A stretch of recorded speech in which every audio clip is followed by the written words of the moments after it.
Este é o dia que o Senhor nos preparou para nós estarmos reunidos, glorificando a Ele,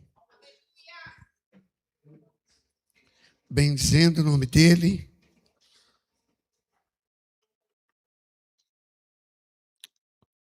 trazendo a nossa família diante do altar do Senhor. Volta e meia eu faço questão de trazer aqui. Quando nós entendemos que o nosso culto é culto da celebração da família, é interessante que você celebra. O que você celebra? Você celebra a vitória, você celebra a conquista, você celebra bênçãos, você celebra em ação de graça. E talvez possa haver entre nós alguém que diga: pastor, eu não tenho muito o que celebrar em termos de família. Pode ser. Pode ser que o meu casamento, o seu casamento não esteja agradável diante de Deus, você não esteja feliz com isso. E então por que celebrar, não é? Talvez não possa vir essa pergunta. Mas para nós que servimos a Deus, dentro da celebração, tem a nossa intercessão e a nossa declaração de fé.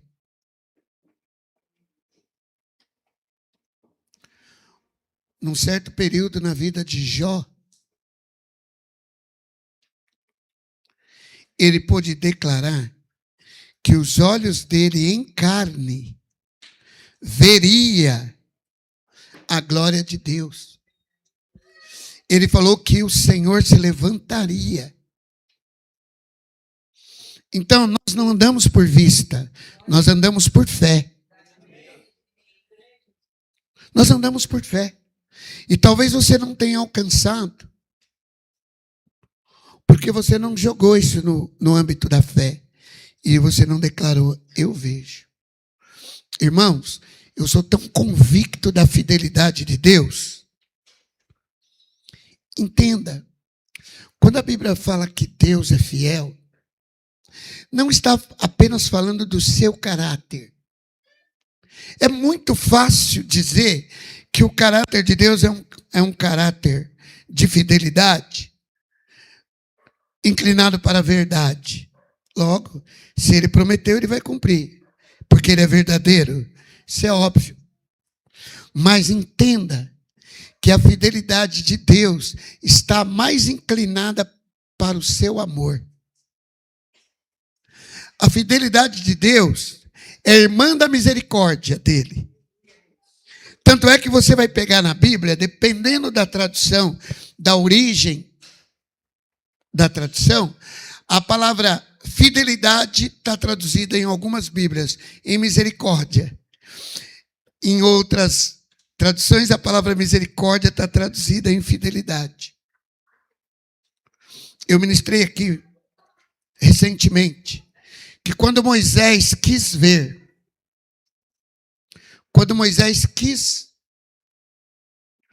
a glória de Deus, Deus falou: Moisés, você vai ver a minha glória, mas eu vou passar de costas. Mas eu vou revelar para você toda a minha bondade. É interessante que Moisés tinha acabado de passar por um processo de juízo de Deus. Então ele tinha acabado de ver a ação de um Deus iracundo, de um Deus raivoso, de um Deus zeloso. Ele acabara de ver Deus irado com Israel. Aí Deus falou para ele: eu vou te mostrar toda a minha bondade. E dentro da bondade, Deus falou: eu sou um Deus misericordioso, um Deus compassivo, um Deus de graça, um Deus longânimo e um Deus fiel. Você acha que ele estava falando da fidelidade da sua justiça e da sua verdade? Não, ele estava falando da fidelidade do seu amor. O que Deus prometeu a teu respeito, o que Deus prometeu sobre a tua casa e sobre a tua família, você vai cumprir. Esses dias eu estava compartilhando com o William uma música que eu ouvi de Israel, que viralizou em Israel e tem viralizado pelo mundo em outras línguas. Aquela música bem festiva do canto judaico, em que os judeus, na balada, nas baladas, nas festas de rua, eles cantam assim: Deus me ama. Eles cantam Hashem Oved Oti, que Deus me ama. E depois eles vão dizer no coro mais fortes dele, Oved, como eles vão dizer? Eles vão dizer, Hashem me ama sempre. Hashem me ama sempre. Hashem me ama sempre. Hashem me ama sempre. E eles terminam dizendo, e tudo que ele tem é voltado em bênção para mim. Eles têm uma consciência do amor de Deus. Tudo será uma bênção para mim.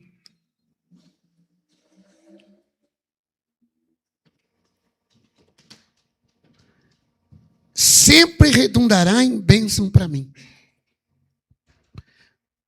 Nós cristãos,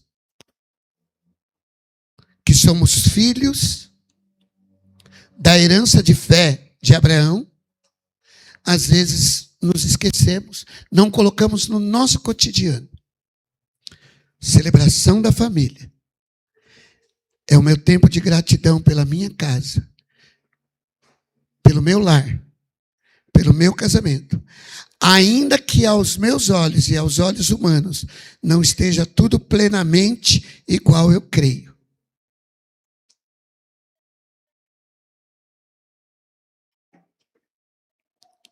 Sempre Deus terá uma palavra de bênção para mim. Nessa canção dos judeus, eles baseado na passagem de Abraão,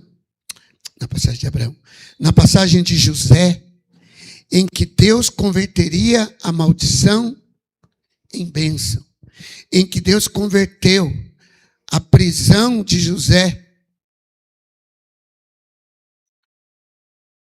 numa bênção para todo Israel. Deus tem o melhor para a tua vida, irmão. Deus tem o melhor para a tua família. Então venha com espírito de celebração.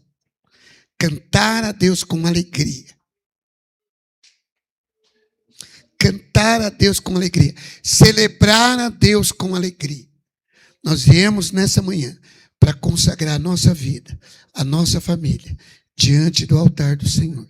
A Ele dar louvor, a Ele dar ação de graças, que ainda que meus olhos não vejam, na plenitude, toda a bênção de Deus sobre a minha casa, eu vim aqui para declarar e para agradecer e louvar ao Senhor e celebrar e crer que ainda em carne os meus olhos verão as bênçãos de Deus sobre a minha casa.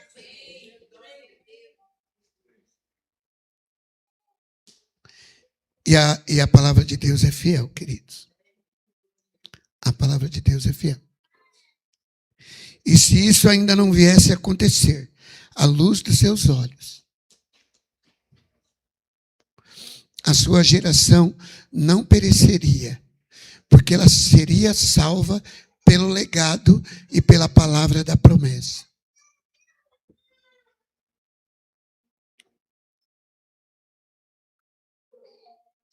Jesus disse, eu sou a ressurreição e a vida.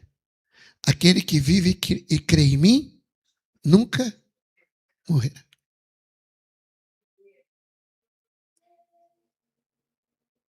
Nunca. Nunca. Quando Josué disse, eu e minha casa serviremos ao Senhor, ele disse, eu e minha prole. Eu e a minha prole. Eu e a minha descendência. Por mais de 80 anos, ninguém ligado a Josué se perdeu no caminho. Só depois que todos os ligados a Josué se congregaram a ele na sepultura, eu estou dizendo se congregaram porque é o termo que diz lá em Juízes capítulo 2, é que veio uma geração depois dele. Sabe esse ele?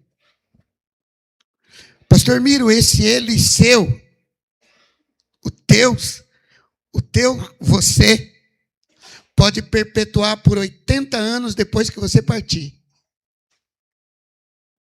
Você entende, Silvana?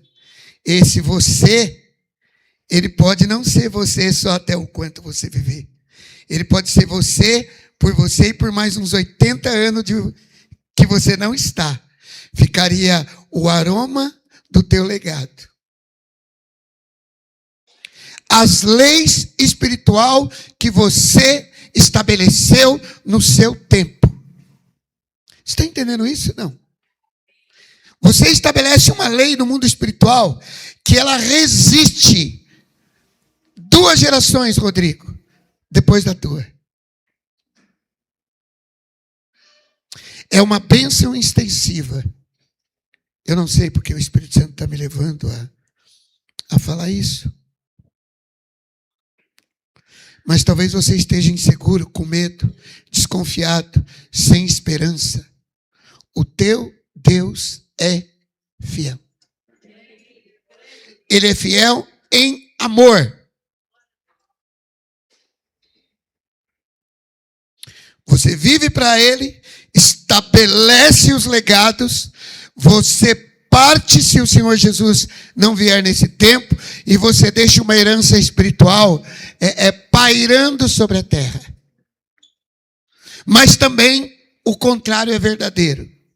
Se rebela contra Deus, você vai deixar uma herança de rebeldia, um legado de morte, um legado de destruição, um legado de resistência contra Deus por outras gerações. Eu sou o Deus que visita a iniquidade dos pais nos filhos até a 3ª e 4ª geração daqueles que me aborrecem. Mas eu sou aquele que abençoa até a 1000ª geração daqueles que guardam a minha palavra. 1000 gerações. 1000 gerações. 1000 gerações. E legado, legado sobre legado, legado sobre legado, legado sobre legado, legado sobre legado, legado sobre legado. Geração sobre geração, sobre geração, sobre geração, sendo alcançado pela tua profecia, pela tua fidelidade, pela tua intercessão, pelo teu temor diante de Deus. E você vai dizer, meu filho, eu te abençoo, meu neto, eu te abençoo, meu bisneto, eu te abençoo, meu tetraneto, eu te abençoo, abençoo a minha geração, de geração em geração, para a honra e para a glória do Senhor Jesus.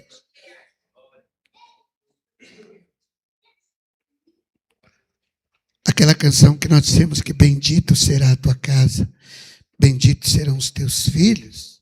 Não é os teus filhos diretos, isso é óbvio. Eles já estão sendo abençoados na tua casa. Benditos serão os filhos dos filhos dos filhos dos teus filhos. Repita comigo, benditos serão meus filhos. Os filhos dos meus filhos. Os filhos dos filhos dos meus filhos. E os filhos dos filhos dos meus filhos, dos filhos dos meus filhos.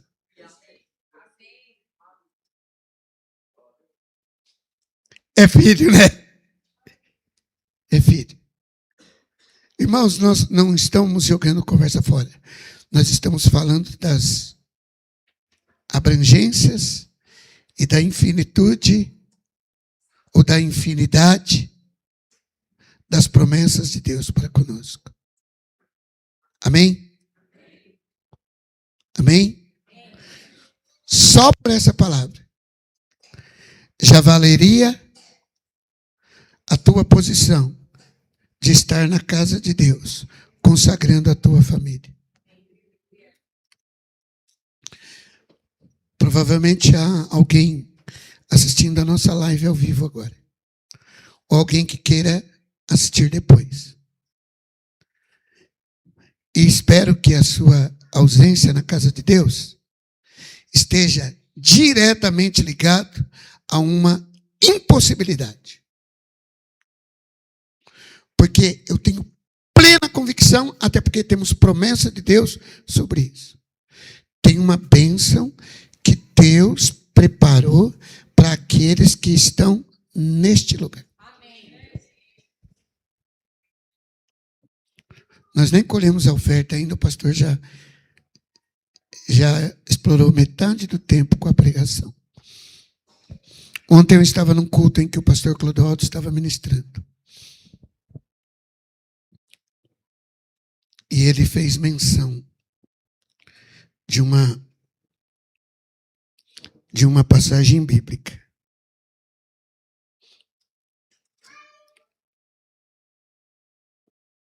Que diz respeito à bênção de Deus por nós estarmos na casa de Deus, no lugar onde Deus quer estar. Ele testemunhou que na segunda vez que ele foi para Israel, ele lá no Muro das Lamentações, lembrando que o Muro das Lamentações, presta bem atenção nesse registro aqui, ó. O Muro das Lamentações, na verdade, ele é como é que a gente fala o resto de uma destruição? Tem um nome certo que a gente fala sobre. Uma ruína, mas tem uma outra palavra. É uma ruína do Templo de Salomão. Talvez o memorial. É uma ruína do Templo de Salomão. E os judeus ficam ali orando. E os turistas, quando vão a Israel, vão ali orar. Especialmente os crentes. E o próprio pastor Clodoaldo dizia assim, que ele ficava orando e falando, mas por que tem toda essa peregrinação para cá? E ele incrédulo, porque as pessoas vinham com um papelzinho e colocavam ali na fresta do muro e tal, e orava. Volta e meia você vê lá os judeus lá orando em frente ao... Ele falou, mas em qualquer lugar, por que nós estamos...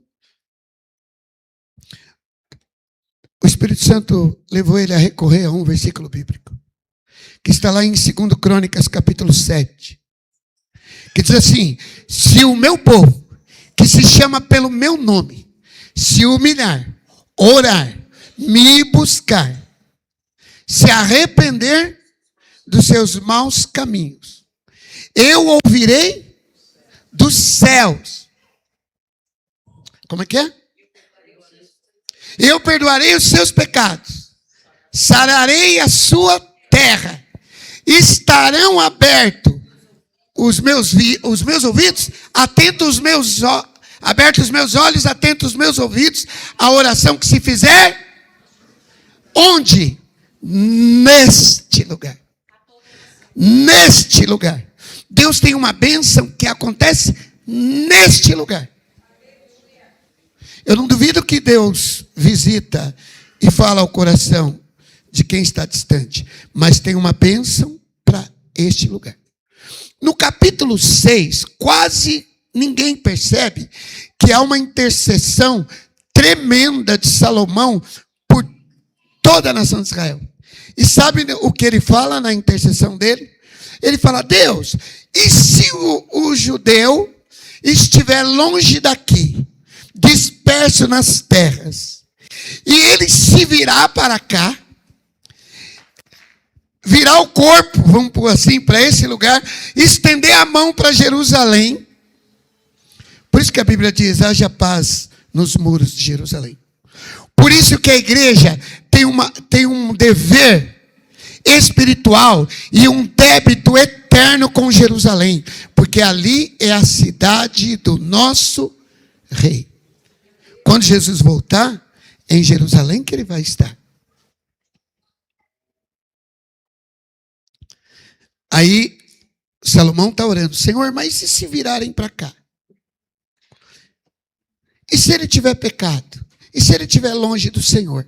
Mas ele se tornar para cá, o que o Senhor vai fazer? O Senhor perdoaria? Então, o que está registrado no capítulo 7, pelo menos na minha Bíblia está escrito assim, ó, Deus responde à oração de Salomão. É como se Deus falasse assim, ok, Salomão, eu ouvi sua oração. Tá bom. Se ele estiver de longe e virar para cá, eu vou ouvir a oração dele. Se o meu povo, por isso que os judeus peregrinam para Israel, ouviram para Israel. Porque se o meu povo, que se chama pelo meu nome, quem é o povo de Deus que chama pelo nome dele? A igreja é o povo de Deus que chama pelo nome dele? Então, se o meu povo, que se chama pelo meu nome, se humilhar, orar, me buscar. Então, existe uma bênção de Deus para o lugar da congregação. O livro de Hebreus diz, e não deixeis a vossa congregação. Ainda mais quando vocês perceberem que aquele dia se aproxima. Hebreus 10, 25. Amém, queridos? Certamente o Espírito Santo fortaleceu você aí nisso. Eu queria que você imediatamente pegasse sua oferta para nós entregarmos ao Senhor. Sua oferta, seu dízimo.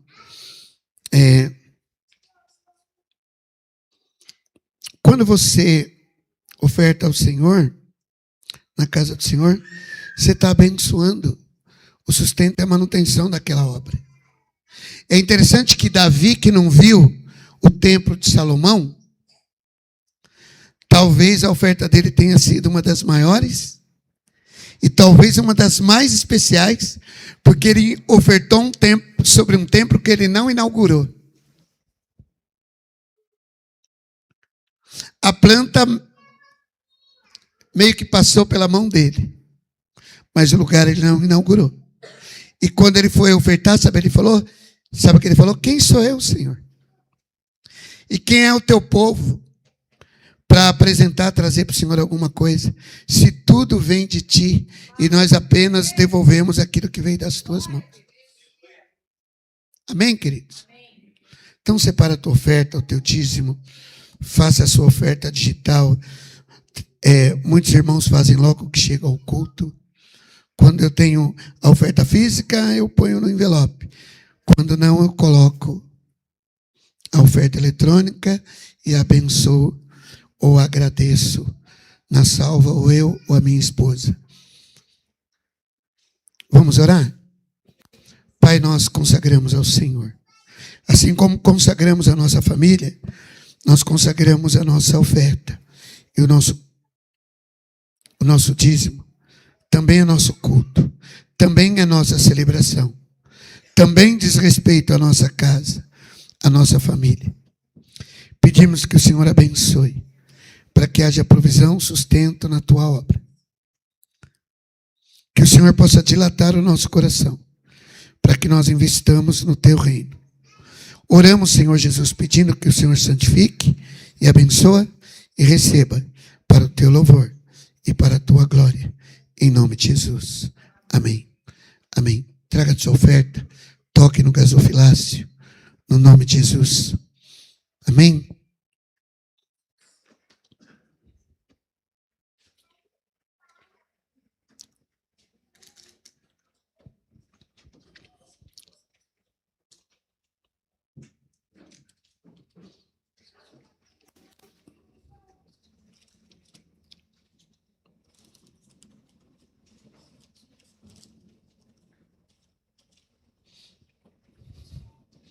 Vamos mais de Bíblia? Agora eu vou pedir para você se colocar de pé com a sua Bíblia.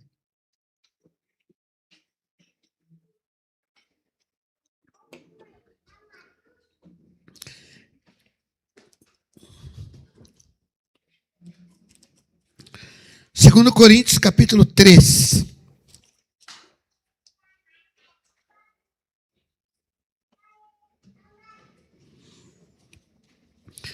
Versículo 4.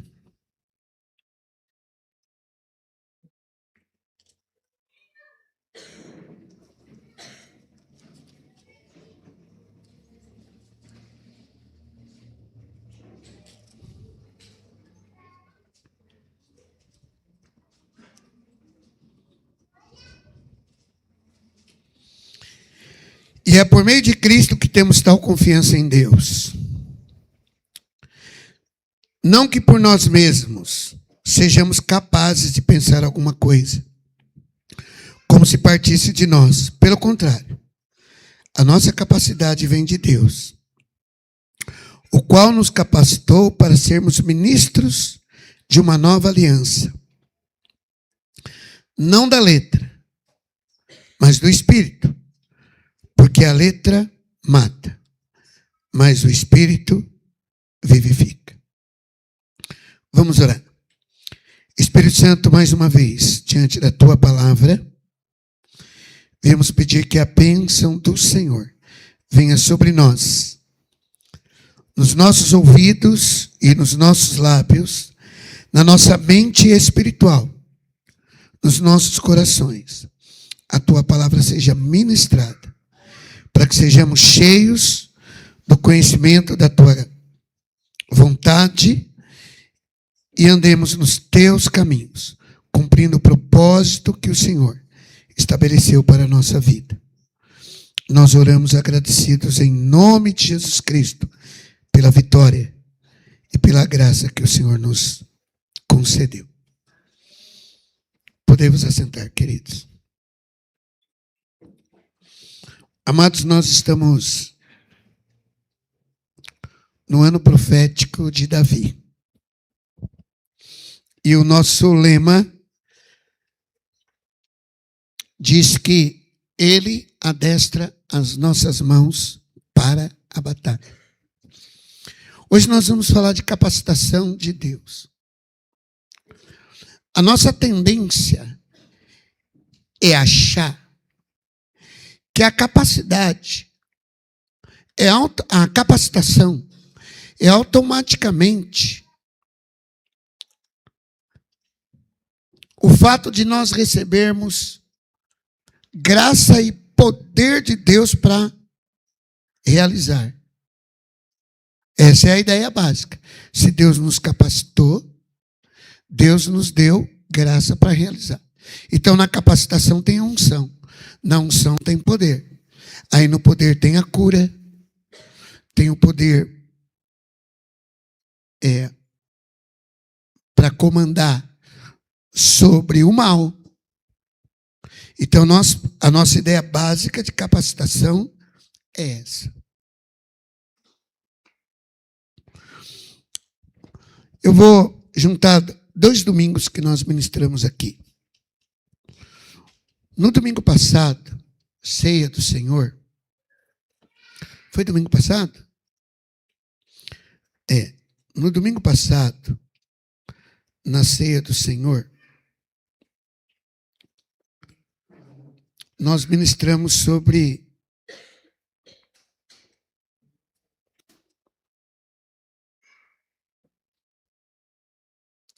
perdão.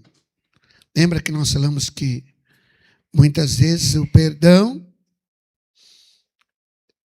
era feito sem reconciliação e que nós tínhamos que aprender a reconciliar. E no domingo, no último domingo que eu ministrei, eu trouxe no momento da palavra, nós falamos sobre a igreja primitiva, que ela andava num espírito. E o espírito que movia a igreja primitiva, um deles, aquele ligado à relação da igreja, eu vou chamar de relação social da igreja, estava voltado para que eles tinham tudo em comum e ninguém tinha falta de nada. Lembra que eu falei de Ananias e Safira? Que eu falei de Barnabé? Que Barnabé vendeu uma propriedade e trouxe aos pés dos apóstolos. Mas que Ananias e Safira também venderam. mas trouxeram apenas parte e pagaram com suas vidas, porque eles conspiraram contra o mover do Espírito Santo da igreja de então, que é que a igreja tivesse tudo em comum. Só que não era a única missão da igreja. A igreja tinha uma missão que parece que a igreja brasileira hoje não tem exatamente essa missão. A igreja primitiva, ela tinha que anunciar a ressurreição de Cristo. Irmãos, isso é muito... Hoje, basicamente, a igreja não precisa necessariamente anunciar, a igreja brasileira, pelo menos, não precisa anunciar a ressurreição de Cristo. Parece que não precisa. Parece que a igreja brasileira não precisa anunciar Jesus como Filho de Deus, porque parece que a nação sabe disso. Sobretudo a nação católica brasileira, que é a base da cristandade no Brasil. Quantos estão entendendo? É a base da cristandade no Brasil.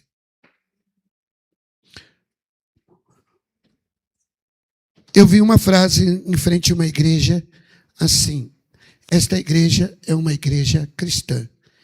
Eu sou criticado por ser muito crítico. As pessoas me criticam porque eu sou crítico. Para mim é de uma redundância sem tamanho dizer que a igreja é uma igreja cristã. A igreja só é igreja porque ela é cristã. Porque a igreja são os tirados para fora, é a eclésia. Não existe outra igreja que não seja do Senhor de Jesus Cristo. Porque se não for do Senhor Jesus Cristo, não é igreja. Quantos estão entendendo? Esta igreja é cristã.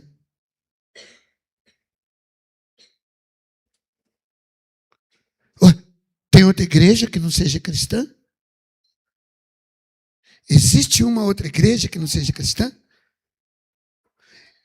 Se existir, não é igreja.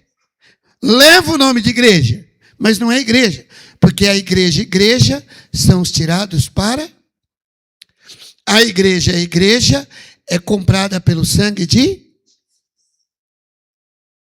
Mas normal, nada contra o que cada um pensa de colocar sobre o seu slogan. Mas às vezes nós queremos reforçar, como é que a gente fala? Chover no molhado. Essa igreja é uma igreja cristã. Ou dizermos, a igreja de Cristo... A igreja de Cristo é uma igreja salva. Mas a igreja já nasceu salva.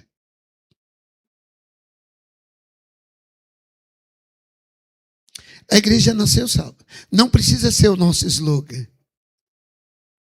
É o nosso dever.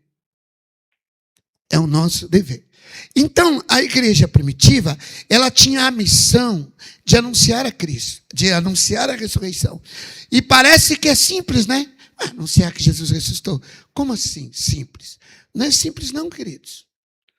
Então vocês vão se lembrar que eu tinha falado do milagre que Pedro e João realizaram no templo chamado Formosa.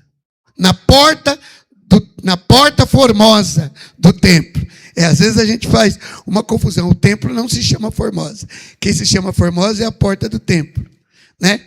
Na porta formosa do templo. Pedro e João realizaram um milagre. O indivíduo que foi curado saltou para dentro do templo.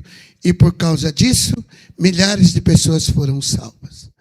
Mas, irmão, você sabe qual que era o grande desafio? O que o Espírito Santo estava rompendo? O Espírito Santo precisava levar os discípulos a anunciar a ressurreição de Cristo. Na cara limpa não iam conseguir. O Espírito Santo deu autoridade para eles. Melhor aqui na nossa palavra, o Espírito Santo deu poder para eles. Para que quando eles anunciassem a Cristo, as bocas ficassem caladas frente ao que estivessem vendo. Quantos estão entendendo? Por isso que quando ele saltou para dentro do templo, não teve outra coisa. Eu estava dizendo que quando nós pensamos em poder, nós pensamos em poder para realizar. E foi o que nós vimos aqui nos primeiros momentos da vida dos apóstolos. Abra sua Bíblia no livro de Atos dos Apóstolos, no capítulo 4, que é a sequência do milagre. Se você observar, pelo menos na minha Bíblia, a cura do coxo em Jerusalém se dá no capítulo 3, do versículo 1 ao versículo 10, se a Bíblia sua tiver separada igual a minha. Depois, do versículo 11 em diante, é a pregação de Pedro,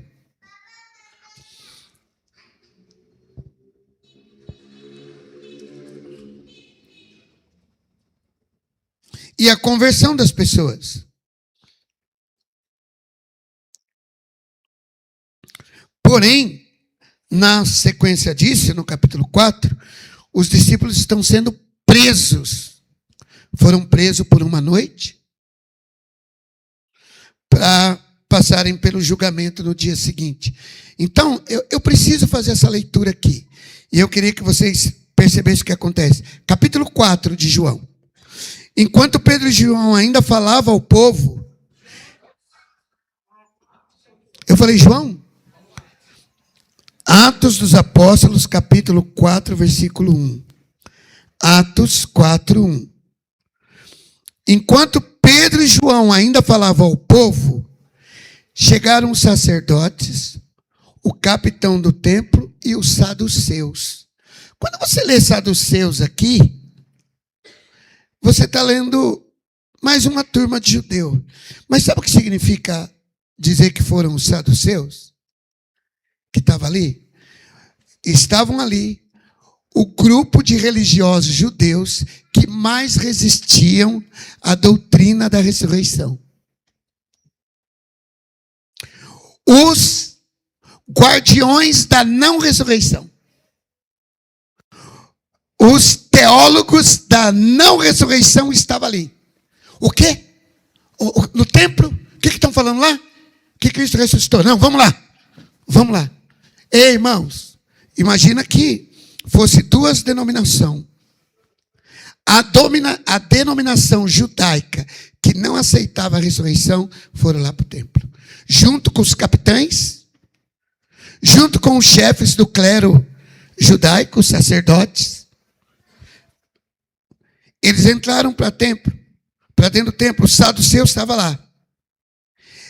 Versículo 1 ainda, estava dizendo assim. No versículo 2. Ressentidos, porque os apóstolos estavam ensinando o povo e anunciando em Jesus o quê? Ali começou a confusão, queridos.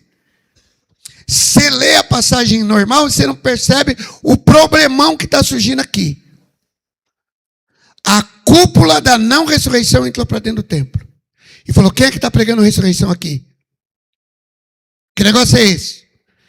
Porque o sistema judaico ele era dividido entre saduceus e fariseus. E os saduceus não acreditavam na ressurreição. E eles pularam para dentro do templo. E eles estavam o quê? Ressentidos. Porque os apóstolos estavam ensinando o povo, anunciando em Jesus. Estava anunciando no nome de Jesus. Estava anunciando por causa de Jesus o quê? A ressurreição dos mortos. Eles falaram, não, isso não vai ficar assim. Aí o que eles fizeram? Prenderam Pedro e João e os recolheram no cárcere até o dia seguinte, pois já era tarde. Porém, muitos dos que ouviram a palavra creram e o número desses foram quase debaixo de resistência. No dia seguinte, as autoridades, os anciãos, os escribas, agora os doutores da lei estão lá também, se reuniram em Jerusalém com o sumo sacerdote Anás, com Caifás, com João Alexandre e com todos os que eram da linhagem do sacerdote. E colocando os apóstolos diante deles, perguntaram, com que poder? Ou em nome de quem vocês fizeram isso? Então Pedro, cheio do Espírito Santo, disse, autoridades do povo e ancião, visto que hoje somos interrogados a propósito do benefício feito a um homem enfermo e do modo que ele foi curado, saibam os senhores todos e todo o povo de Israel, que em nome de Jesus o Nazareno, a quem vocês crucificaram, e a quem Deus, a provocação, e a quem Deus ressuscitou dentre os mortos, é em seu nome que esse homem está curado na presença de vocês. Este Jesus é a pedra que vocês, os construtores, rejeitaram, mas ele veio ser a pedra angular, e não há salvação em nenhum outro, porque debaixo do céu não existe nenhum outro nome dado entre os homens pelo qual importa que seja salvo. Onde é que estava o cala-boca? O cala-boca estava porque tinha um homem de 40 anos de idade, paralítico, que foi curado na cara deles. Segura aí. Ao verem a ousadia de Pedro, de João, sabendo que eram homens iletrados, incultos, na nossa linguagem analfabetos de um modo geral, ficaram admirados e reconheceram que eles haviam estado com Jesus. Vendo que o homem que havia sido curado estava com eles, e nada tinha a dizer em contrário, mandou sair do sinédrio e discutiram entre si, dizendo: eles saíram de lado. Que faremos com esses homens? Pois todos os moradores de Jerusalém sabem que um sinal notório foi feito por eles, e não podemos negar. Mas para que não haja maior divulgação entre o povo, vamos ameaçá-los para não falarem mais nesse nome a quem quer que seja. Chamando-os, ordenaram que de modo nenhum falassem e nem ensinassem em nome de... Mas Pedro e João responderam: não. Os senhores mesmos julguem se é justo diante de Deus ouvirmos antes os senhores do que a Deus, pois nós não podemos deixar de falar as coisas que vimos e ouvimos. Nós fomos testemunhas de tudo isso. Depois, ameaçando-os ainda mais, o soltaram, não tendo achado como castigar por causa do povo, porque todos glorificavam a Deus pelo que tinha acontecido. Ora, o homem que tinha operado esse milagre, o homem em quem tinha sido operado esse milagre de cura, ele tinha mais de 40 anos de idade. Ninguém podia invalidar, não era um menino. Sempre que você vê assim, a idade autenticando um evento, um efeito em Israel, não se pode invalidar sem levar para um clero avaliar o que ele está dizendo. Eles ficaram então constrangidos com isso, né?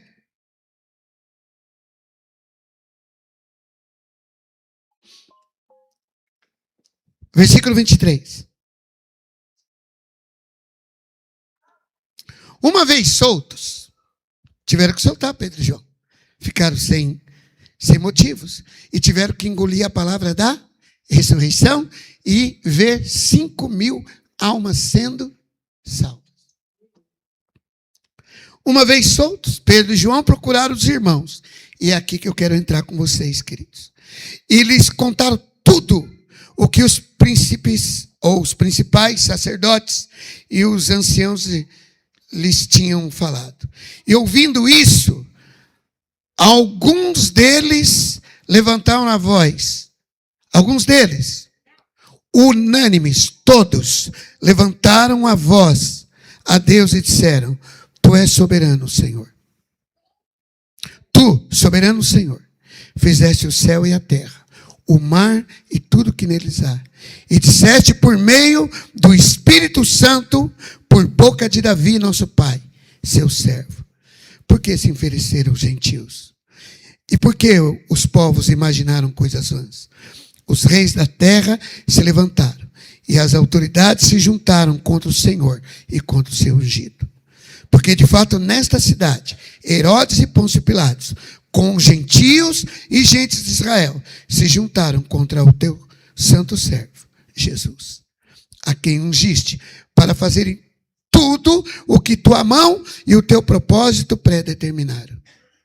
Agora, Senhor, presta atenção nesse versículo 29.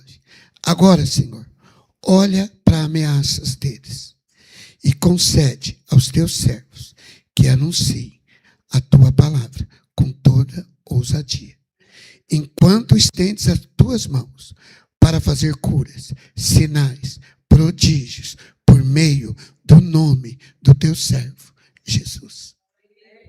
E tendo eles orado, tremeu o lugar onde eles estavam reunidos. E todos ficaram cheios do Espírito Santo e com ousadia anunciavam a palavra de Deus. Amados, do versículo 29 em diante, eu quero pegar aqui.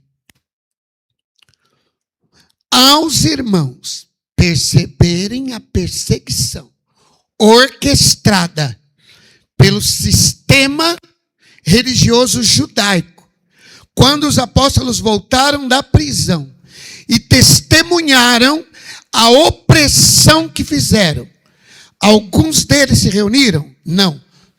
Todos, unânimes, se reuniram e falaram assim.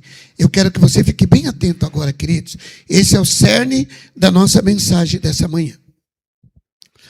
Todos se reuniram e falaram: Senhor, o Senhor é soberano. E o Senhor já havia dito pela boca do profeta Davi, ano profético de Davi. O Senhor havia dito pela boca do profeta Davi que haveriam se levantado, orquestrado contra o seu santo servo. E aqui está a turminha. Pôncio Pilatos, aqui está a turma de Herodes, os príncipes de Israel, todos eles conspirando contra o teu ungido. Ei, mas Jesus já tinha ido para o céu. Mas conspirando contra o Senhor Jesus por meio da igreja. A igreja, então, começou a se levantar e dizer, no versículo 29, Senhor, essa guerra não é tua. Essa guerra não é minha particular. Essa guerra é nossa, do teu povo, do teu reino. Então, Senhor, eles estão nos ameaçando. Agora, olha para a ameaça que eles estão fazendo e nos protege, nos livra deles. Arruma uma casa. Prepara a minha ida para os Estados Unidos, Senhor. Prepara um lugar onde eu não vou. Senhor, me livra desse problema. Foi assim que a igreja começou a orar? Senhor, olha a ameaça deles e nos capacita. Tem uma tradução que vai dizer, aqui está dizendo nos concede, né? Mas tem uma tradução que vai dizer, Senhor, olha para a ameaça que eles estão fazendo por nós, nos capacita, Senhor. A igreja hoje escolhe correr, ficar de fora, sentir que não tem nada a ver com isso, procurar um caminho, não vou mais ali no templo, não fale mais sobre a ressurreição de Cristo, porque eles ameaçaram. Olha o que eles falaram, Senhor, olha para a ameaça desses caras. Olha para a ameaça de Pôncio Pilatos e de Herodes. Olha para a ameaça dos príncipes e dos capitães. Senhor, concede a nós. Concede a nós. Nos capacita, Senhor. Eles começaram a orar, Senhor, concede aos teus servos capacidade para anunciar a tua palavra com ousadia. Não permita, Senhor, que haja oposição contra o propósito do Senhor para a nossa geração. Eles vieram para a briga. A igreja entenderam o momento. A igreja, ao invés da igreja procurar a zona de conforto, eles falaram, joga para nós, Senhor. Capacita-nos, nos dá o teu poder e nós vamos anunciar a ressurreição de Cristo. Não importa o que Pilatos está fazendo. Não importa o que Herodes está fazendo. É claro que quando ele clama aqui Pilatos e Herodes, ele está vindo desde da denúncia feita que levou Jesus na cruz do Calvário e o matou. Mas aqui a igreja está se contrapondo. E aí, no versículo 30, ainda eles continuam na oração, eles falam: enquanto o Senhor estende as suas mãos para fazer curas, sinais, prodígios, por meio do nome do teu santo servo Jesus. Enquanto o sistema estava proibindo o nome, a igreja estava promovendo o nome. Enquanto o sistema estava se orquestrando e se organizando, ao invés da igreja se adaptar aos moldes que o sistema estava impondo, a igreja estava procurando uma adaptação espiritual de oposição. Quantos estão entendendo? O sistema estava impondo o cala-boca. Já havia a lei do cala-boca. Só não foi levado mais sério naquele momento, naquela situação, porque tinha o testemunho de um homem curado dentro do templo. Eles não tinham muito o que fazer, porque tinham o testemunho do povo. Mas vocês seguirem vendo a palavra de Deus, vocês vão ver que esses discípulos vão sendo perseguidos. Eles vão sendo perseguidos. Mas a igreja chamou para cima de si. E no versículo 31 vai dizer: e tendo eles orado, tremeu o lugar onde eles estavam reunidos. E todos ficaram cheios do Espírito Santo. E com ousadia, eles anunciavam a palavra de Deus. O Espírito Santo concedeu capacitar. Irmãos, não, nós lemos lá em Coríntios, não que nós sejamos capazes de alguma coisa, como se viesse de nós mesmos, mas a nossa capacidade vem de Deus. A igreja teve um posicionamento. A igreja não teve um posicionamento e já saíram para cima oferecendo o peito para as espadas. Eles falaram: o Espírito Santo nos capacita. E o Espírito Santo veio, ungiu e capacitou. Deu capacidade e eles ganharam ousadia. Mas a igreja teve uma postura de oposição. A igreja precisa se opor e não se alinhar e não se modelar ao mundo. Nós sempre estamos buscando um alinhamento e uma zona de conforto. E às vezes nem percebemos. Nem percebemos. Às vezes nós fazemos isso com a nossa televisão ligada. Às vezes nós fazemos isso dando um amém para alguém da família só para não contrariar. Às vezes nós fazemos isso para não perder o emprego, para não perder o status. E vamos deixando os fariseus, os saduceus, os escribas, os Pilatos, os Herodes, ir implantando um sistema, e a igreja vai encolhendo, a igreja vai recuando, ao invés da igreja falar: não, Senhor, olha aí, olha a oposição deles, Senhor, eu não vou aceitar isso não. Senhor, eu não tenho capacidade para ir para cima não, mas o Senhor, pelo poder do teu Espírito Santo, pode nos capacitar, e nós vamos nos opor sim. Irmãos, então vocês entendem? Por um lado, os apóstolos estavam organizando a questão social da igreja. Eu não sei quanto que a igreja primitiva gastou para organizar os problemas internos da igreja. Olhem para mim, olhem todos para mim. Preste atenção no que eu vou dizer aqui. Queridos, se convertam de fato. Eu já ouvi pessoas com problemas falando assim: eu não falei com o pastor porque ele é muito ocupado. Ou então outros falaram assim: eu não falei com o pastor para não chateá-lo. O ideal é que você tivesse a sua vida cristã resolvida e não trouxesse problema para a igreja. Você só arrumasse problema para o diabo. Você precisa arrumar problema para o inferno. Você precisa arrumar problema para o clero de Satanás. Você precisa arrumar problema para fariseu, escriba, Herodes. Esse fosse o ideal. Mas se você tiver algum problema na sua vida cristã, a Bíblia fala que Deus levantou apóstolos, profetas, sacerdotes, pastores e mestres. Sacerdotes? Apóstolos, profetas, mestres, evangelistas, perdi a linha, e pastores, buscando o aperfeiçoamento dos santos, até que todos cheguemos à perfeita varonilidade, à estatura completa da plenitude de Cristo. Espera um pouquinho, eu vou ajeitar essa fala aqui. Até porque, até para essa fala, o pastor precisa cuidar dos magoados, daqueles que ficam inquietos com essa fala.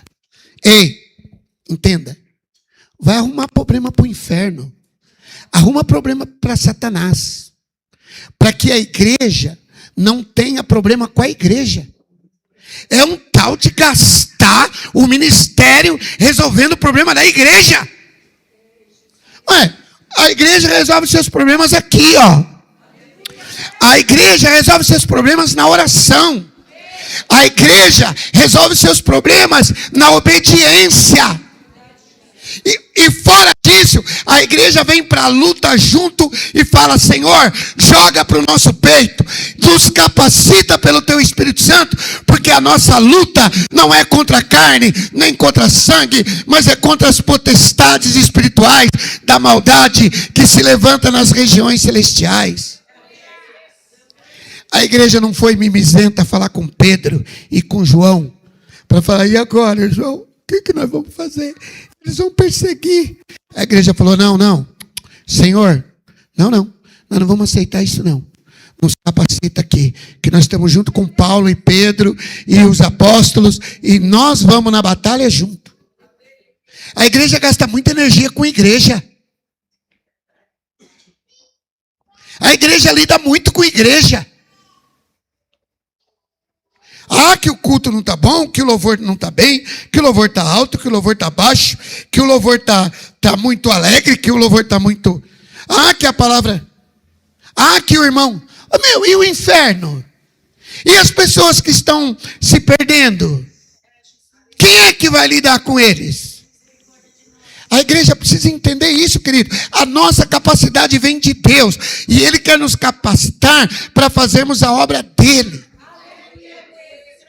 A igreja precisa mudar de postura. A igreja precisa mudar de posição. A igreja precisa parar de ser mimizenta. Nós somos chamados, querido, desde o início, para um reino de sacerdotes. Tudo bem que eu preciso de você e você precisa de mim, para o nosso consolo, para continuar. Mas eu vou dizer uma coisa. Quando eu falei de capacitação, não é só capacitação para poder realizar. É capacidade para resistir. Irmão, entenda uma coisa. Talvez você não seja reconhecido ainda como uma pessoa que tem poder na realização. Mas se você tem tido poder para resistir, você já é um vencedor. Se você tem poder para perseverar, você já tem recebido o poder de Deus. Porque poder não é só poder que explode, é poder que resiste, é poder que sustenta, é poder que persiste. Aquele que for fiel até o fim.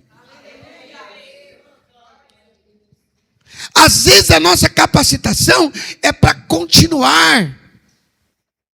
Às vezes a nossa capacitação é para prevalecer. Às vezes a nossa capacidade é medida por dizer: você viu o quanto você resiste? O quanto você suporta? Isso é capacitação de Deus.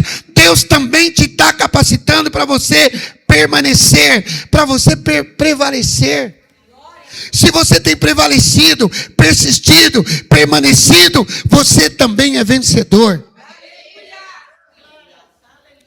Numa guerra, queridos, numa guerra, até vencer, você tem que ter força para lutar. Depois tem que ter força para resistir. Depois tem que ter força para vencer. E às vezes vai perder, mas vai ter que ter força para resistir e depois se levantar de novo e lutar e vencer.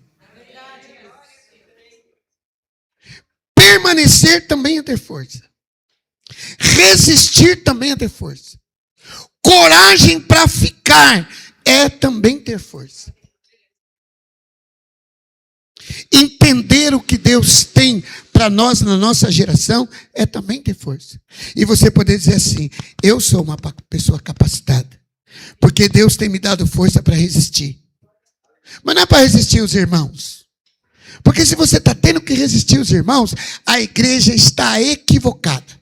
A sua vida cristã está equivocada. Se a sua pior luta é contra o irmão, vai arrumar o que fazer. Porque a igreja cuja luta dele é com crente, eu não me lembro o Espírito Santo ter dado dons para vencer crente. E deu dons, uns para apóstolos, outros para... a fim de que você vença o outro irmão. Já pensou? O Espírito Santo nos capacitando a vencer os crentes. Eis, meu servo, que eu te coloco diante daquele problema, daquela perseguição que eu levantei contra ti na casa de Deus. Está repreendido, não está, irmãos?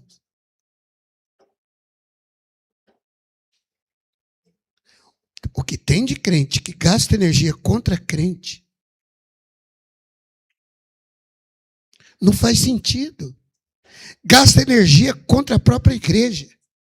Não faz sentido. Se nós aplicarmos a palavra de Deus, nós vamos achar saída e resposta para todas essas situações. Acima de tudo vai a nossa sinceridade, a nossa lealdade, o nosso comprometimento, o nosso pedido de perdão, a nossa capacidade de reconciliação. Não, fica gastando tempo com os crentes.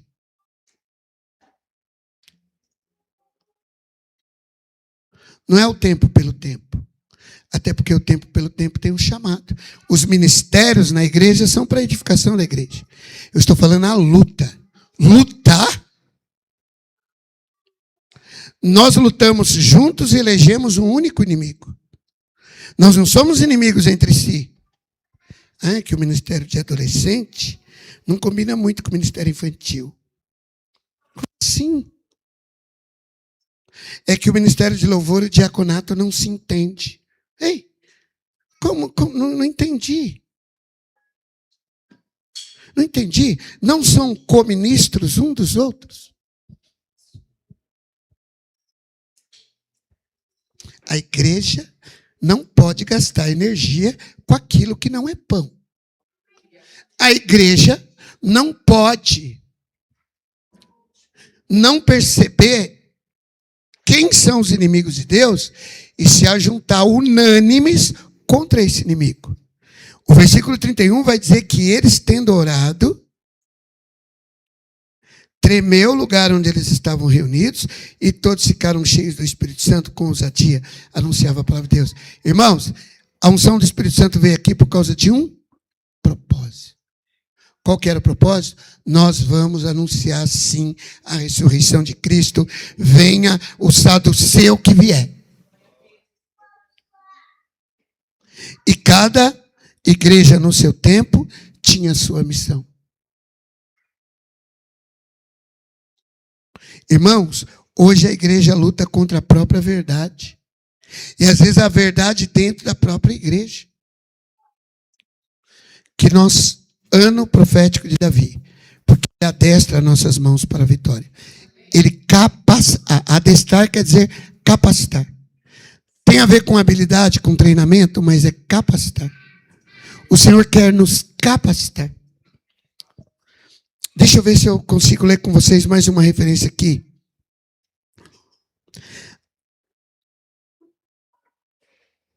Abra sua Bíblia.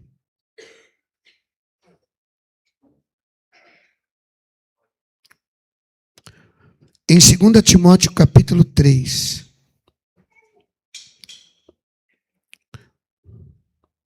Não, eu vou abrir mão. Abra sua Bíblia em 2 Coríntios capítulo 1. Eu vou abrir mão dessa referência. 2 Coríntios capítulo 1.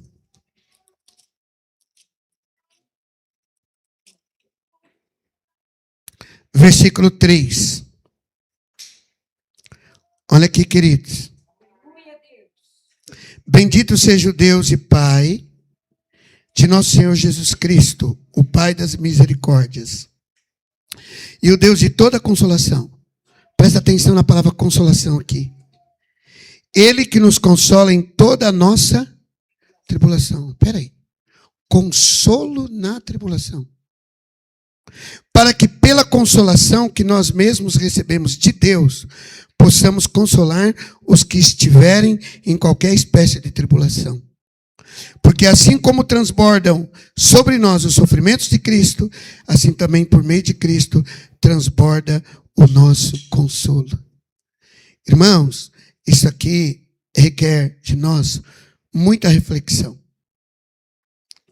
Muitas vezes a tua luta, a tua tribulação,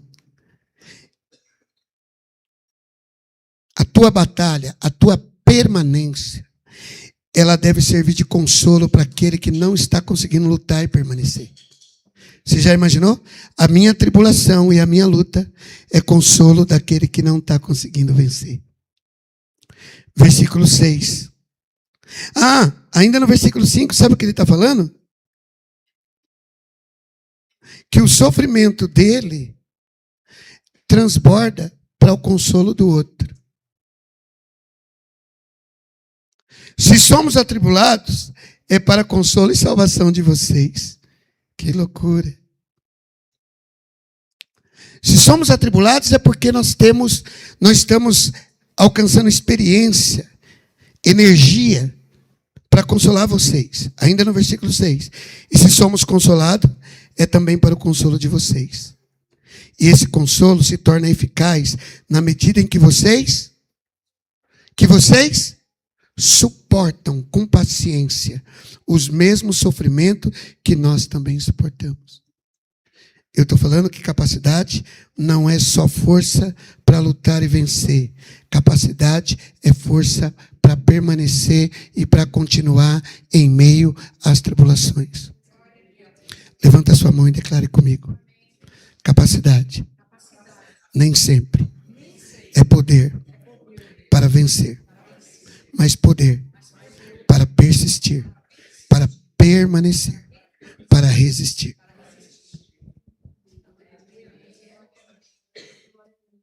E aí, irmão, como é que tá? Ei, Deus tem me capacitado. Eu tenho passado por uns perrengues. Eu ainda não recebi a vitória, não. Mas Deus tem me dado força para permanecer.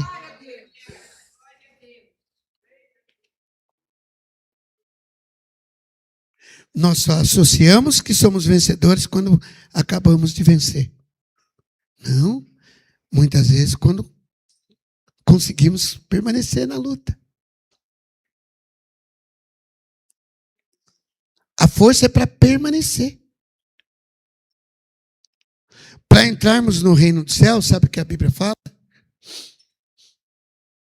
Que nós devemos, está me faltando o verbo correto que a Bíblia vai dizer ali, lutar para entrarmos pela porta estreita. Porfiar. Sabe o que é porfiar, querido? Aí sim é arrumar briga com o irmão, até se for o caso. Não teve aquela canção que eu não gosto dela? Se você não vai, não impede a mim. É essa porfia, tudo bem. Se tem um irmão sendo pedra de tropeço para você entrar no reino dos céus, aí briga com ele. E vê se arrasta ele na cedilha da graça da tua salvação. Não é jogar ele fora do elevador, mas é lutar para que ele venha com você. E o apóstolo Paulo está dizendo aqui, eu estava no versículo 6, né? Vou ler de novo. E se somos atribulados, é para o consolo e consolação de vocês. Se somos consolados, é também para o consolo de vocês. E esse consolo se torna eficaz na medida em que vocês suportam com paciência os mesmos sofrimentos que nós também suportamos. E a nossa esperança em relação a vocês é sólida. sabendo que assim como vocês são participantes dos sofrimentos, assim também serão participantes da consolação. Porque não queremos, irmãos, que vocês fiquem sem saber que tipo de tribulação nos sobreveio na Ásia, na província da Ásia.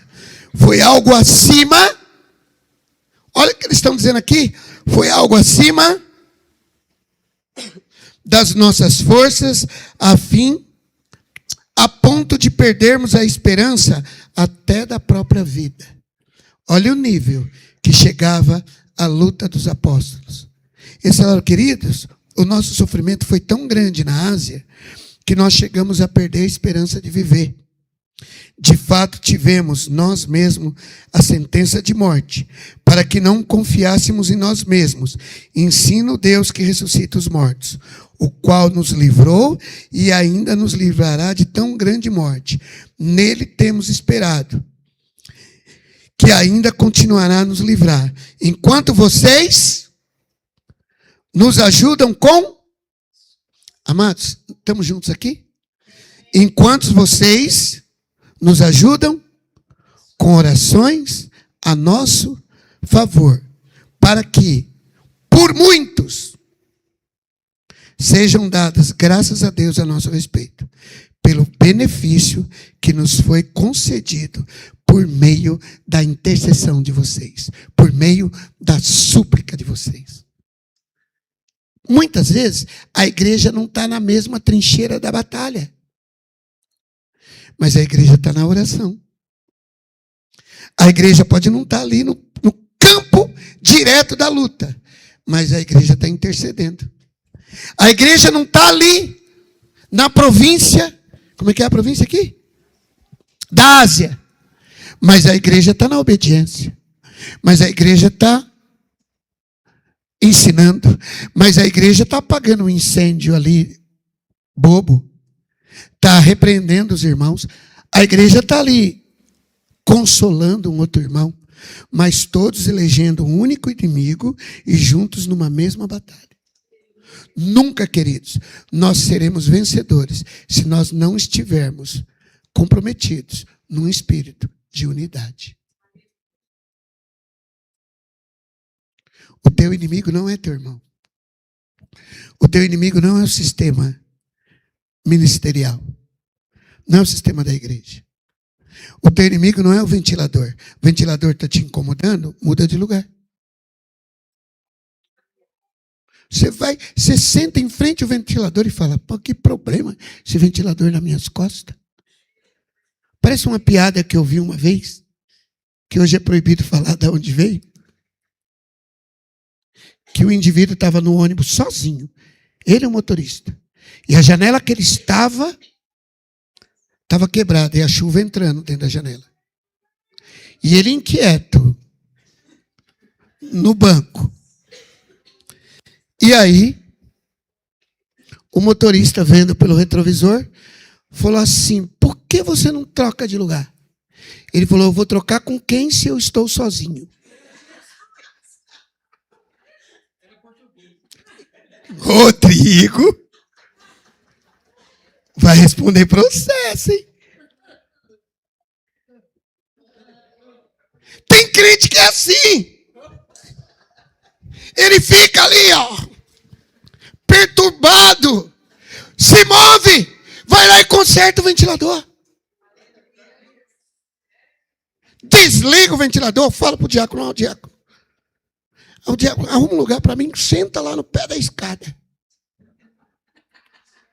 Claro que eu não estou falando de ventilador. Eu só estou querendo dizer que as pessoas se incomodam com o que não é problema no reino. Isso não é problema no reino. O nosso problema é o ataque que o diabo está fazendo contra a sua família. O nosso problema é aquela pessoa que ainda está resistindo na fé. O nosso problema é aquele irmão que segue enfermo. O nosso problema é o ataque que o diabo está fazendo contra a nossa nação. O nosso problema são os povos não alcançados nas nações. O nosso problema é a educação dos nossos filhos em meio a essa agenda woke que há na sociedade. Esse é o problema da igreja. Por isso que nós temos que trazer os nossos filhos para a casa de Deus. O resto não é problema. O resto a gente muda de lugar. O som da igreja está muito alto. Eu sei que a igreja não tem que arrumar pretexto. Inclusive está sendo feito uma nova ilha de vidro para a nossa bateria. Ela vai ser toda isolada. Inclusive em cima, para você não reclamar do barulho. Mas se não tiver bom, não xinga não. Traz aquele abafador de motorista de trator. E louva a Deus com já pensou, irmão? Os irmãos ali usam fone de ouvido, tem retorno, ele deve ser estrangeiro e é tradução que está vindo para ele. Não, é abafador, porque ele não aguenta. E ele decidiu, ao invés de xingar os irmãos do louvor, ele trouxe um abafador de trator. É claro que eu estou brincando, queridos, nós como líderes do ministério temos responsabilidade sobre isso também, tá bom? Os irmãos estão entendendo? Não estamos querendo aqui tirar a nossa responsabilidade ministerial, pastoral. Em nome de Jesus, longe disso. Mas eu estou querendo dizer, vamos nos adaptar para a gente estar junto. Vamos adaptar para a gente caminhar juntos. Vamos adaptar para a gente seguir o mesmo inimigo e arrebentar esse inimigo. Persegui os inimigos e os alcancei. Não é assim? Vamos perseguir o mesmo inimigo e vamos dar as mãos juntos, unânimes, e falar: Senhor, nos capacita, entendi quem são os nossos inimigos e nós vamos lutar contra eles. Dá os dons do Espírito Santo que nós vamos batalhar. Venha o poder do Senhor sobre nós e nós vamos lutar contra toda a hoste espiritual da maldade nas regiões celestiais, contra a igreja de Deus. Nos capacita, Jesus.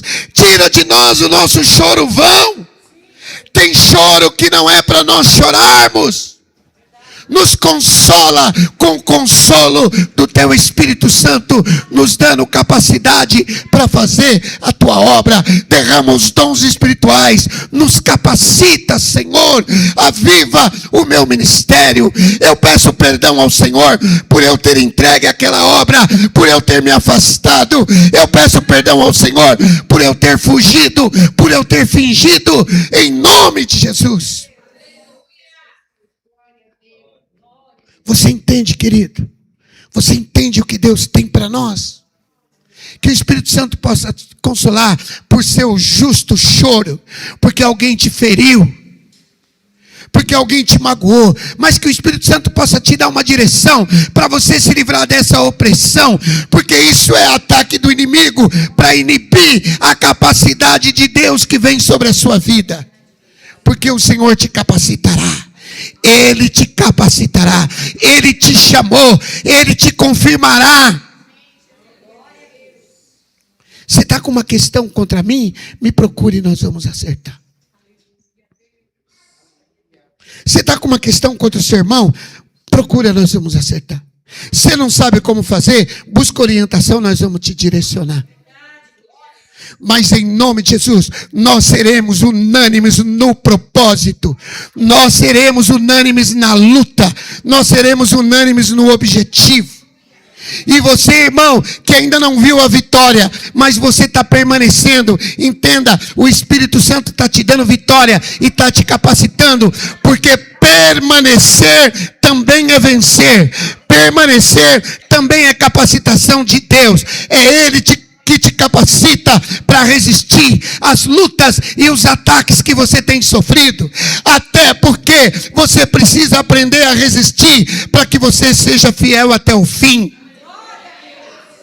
Muitas vezes a luta que você está tendo aqui na terra não é nem para você vencer essa aqui, é para você vencer a entrada na eterna glória nos céus. É essa a sua vitória, você chegar lá. E talvez você chegue diante de Deus: Senhor, não venci aquela luta. O Senhor vai dizer: mas permaneceu. Mas permaneceu fiel até o fim. O que importa é que você permaneceu. O que importa é que você não me negou. Mas agora, se formos capacitados para lutar, vencer, trabalhar, prosperar, seremos muito mais felizes. Seremos felizes aqui na terra, seremos felizes na nossa família, seremos felizes na igreja, seremos felizes daquilo que já seremos na glória. Vira para o teu irmão que está do seu lado e diga assim: querido, muitas vezes a tua luta, a vitória não veio ainda, mas só a capacidade que você tem de resistir já contabiliza como tua vitória.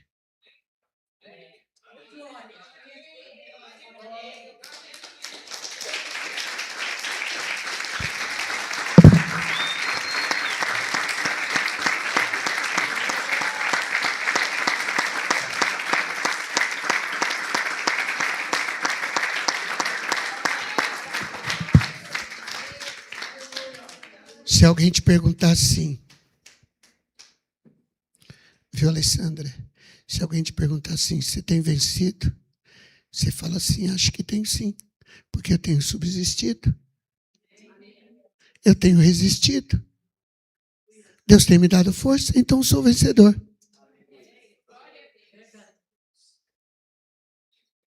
Eu sou vencedor. Ele tem me dado coragem. Até porque lutar não são para os fracos, são para os capacitados. Se você segue lutando, é porque Deus te deu vitória. Se você persiste, se você perseverar até o fim, você vai ser salvo. O reino dos céus não é para uma cambada de gente com medalha de ouro. O reino dos céus não é para uma cambada de gente com medalha de ouro, já com a vitória prévia, ou com o prêmio prévio. É para algumas, ou muitos de nós, que vai chegar sem coroa da vitória, e vai receber lá a coroa da vitória. E onde está a vitória?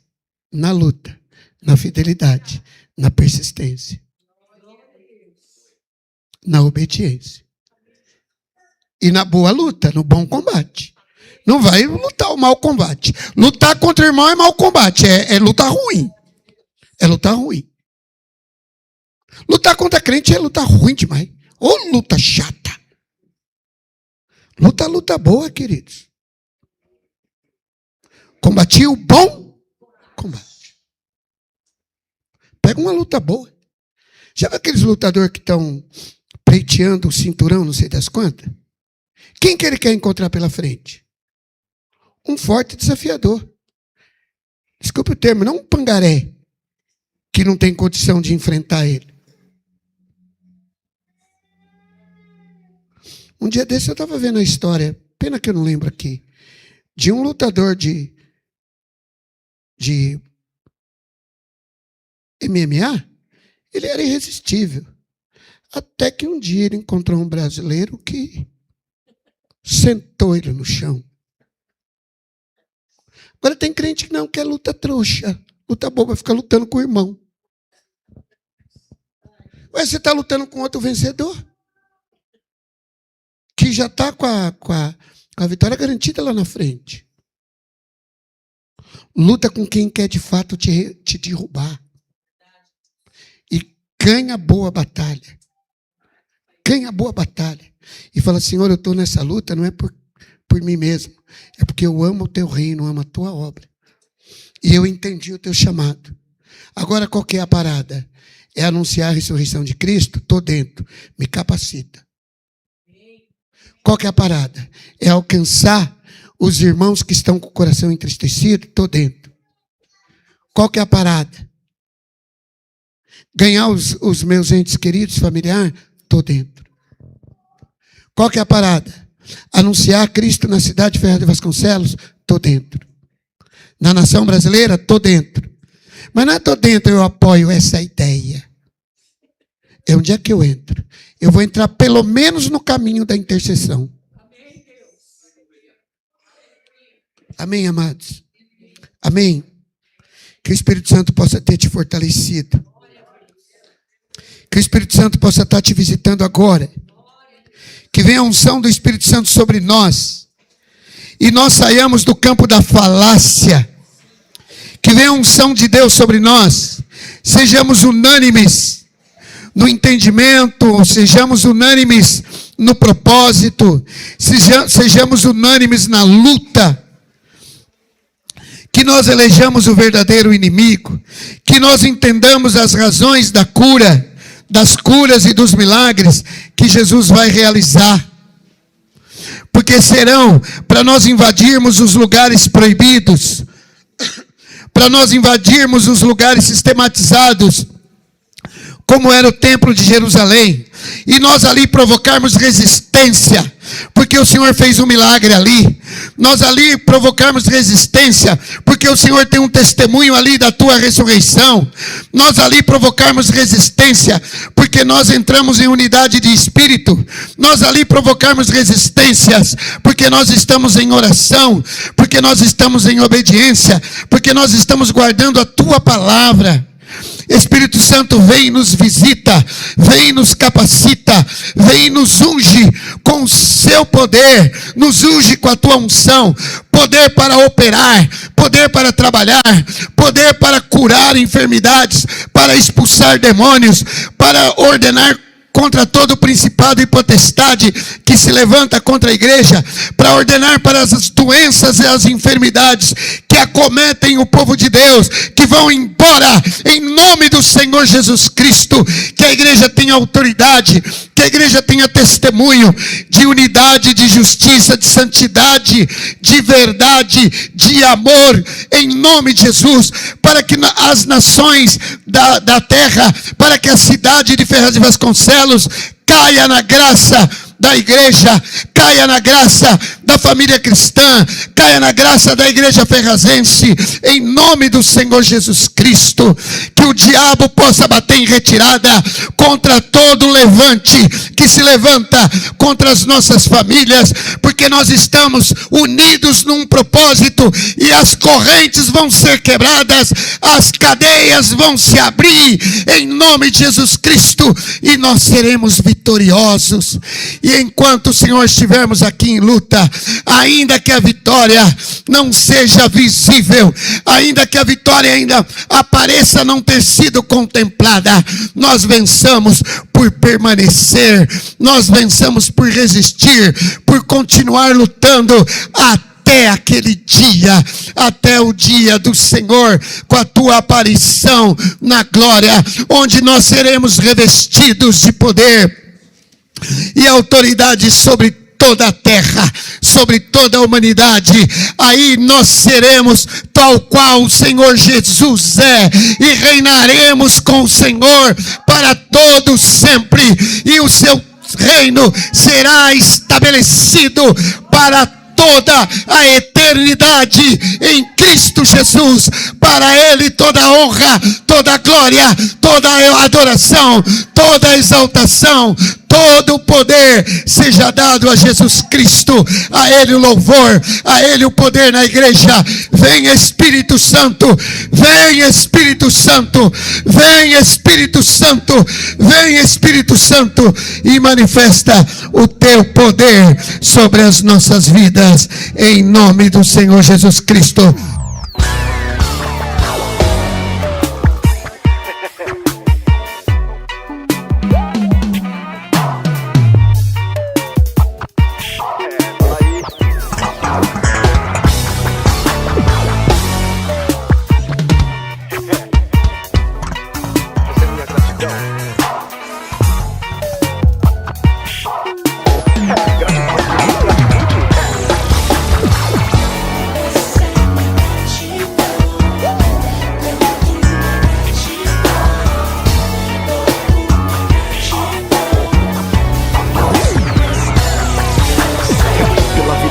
Senhor, agradeço por todo o favor.